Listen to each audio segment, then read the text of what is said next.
జూలూరుపాడు మండలం వినోబానగర్ దగ్గర రాజీవ్ లింక్ కెనాల్లో వైరా సత్తుపల్లి ప్రాంతానికి సాగునీటిని అందిస్తామన్నారు మంత్రి తుమ్మల నాగేశ్వరరావు.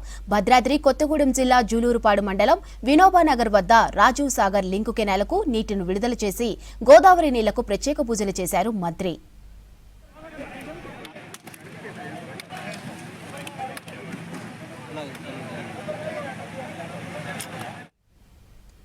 ఖమ్మం జిల్లాలోని NSP canal, Sitarama project canal ద్వారా సాగునీటి కోసం గోదావరి జలాలను తరలిస్తున్నట్లు తెలిపారు తుమ్మల. ఈ ప్రాజెక్టు కోసం భూములిచ్చిన రైతులకు లింక్ కెనాల్ ఏర్పాటుకు సహకరించిన ముఖ్యమంత్రి రేవంత్ కు ప్రత్యేక ధన్యవాదాలు తెలిపారు మంత్రి.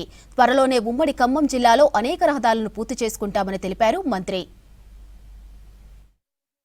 వైరా ప్రాజెక్టు కింద ఉన్నటువంటి ఆయకట్టుతో పాటు లంకాసాగర్ ఆయకట్టుతో పాటు నాగార్జున సాగర్ కింద ఉన్నటువంటి 1,30,000 ఎకరాలతో పాటు ఇప్పుడు పినపాక నియోజకవర్గం, అదేవిధంగా కొత్తగూడెం, అశ్వరావుపేట నియోజకవర్గాలతో సహా అన్ని చెరువులకి నీళ్లు పోయేదానికి కొద్ది ఖర్చుతోటి పని అవుతుంది.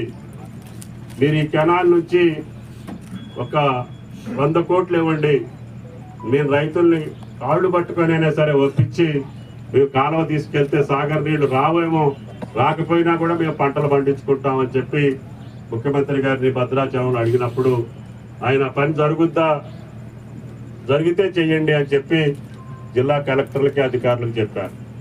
వెంటనే శాంక్షన్ ఇచ్చారు. వీటికన్నింటికీ జిల్లా కలెక్టర్లు కానీ, ఇంజనీరింగ్ డిపార్ట్మెంట్ కానీ, సహకరించిన రైతులు కానీ, శాసనసభ్యుడు, ఈ యొక్క ప్రాంత రైతులందరూ కష్టపడ్డారు. అందరూ కష్టపడితేనే ఈరోజు ఆ సంతృప్తి ఉంది. అందుకని ఈరోజు ముఖ్యమంత్రి గారు రాత్రి చెప్తే పొద్దున్నే పైసలు ఇచ్చి, ఎందుకంటే నీళ్లు వదిలే ముందే మా ఎమ్మెల్యేలు డబ్బులు ఇచ్చే మేము వస్తామని చెప్పారు.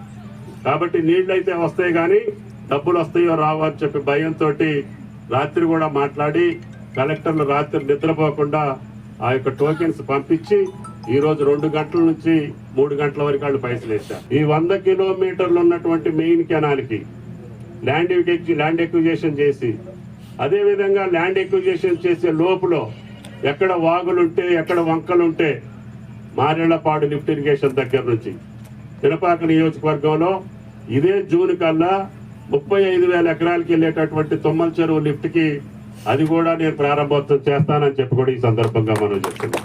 అదేవిధంగా మీరు అడిగినటువంటి సింగభూపాలం కావచ్చు, అశ్వరావుపేటలో ఉన్న మూకమామిడి కావచ్చు, ఎక్కడ దారిలో చెరువులుంటే అక్కడ ఇంజనీర్లకు చెప్పాను, మీరు అక్కడ స్లూయిస్ పెట్టండి. కెనాల్ వచ్చినప్పుడు ఆ వాగులు వంకల్లో వదిలితే ఎప్పుడైతే కరువు ఉంటుందో ఆ కరువులో కూడా మనకి గోదావరి వస్తుంది.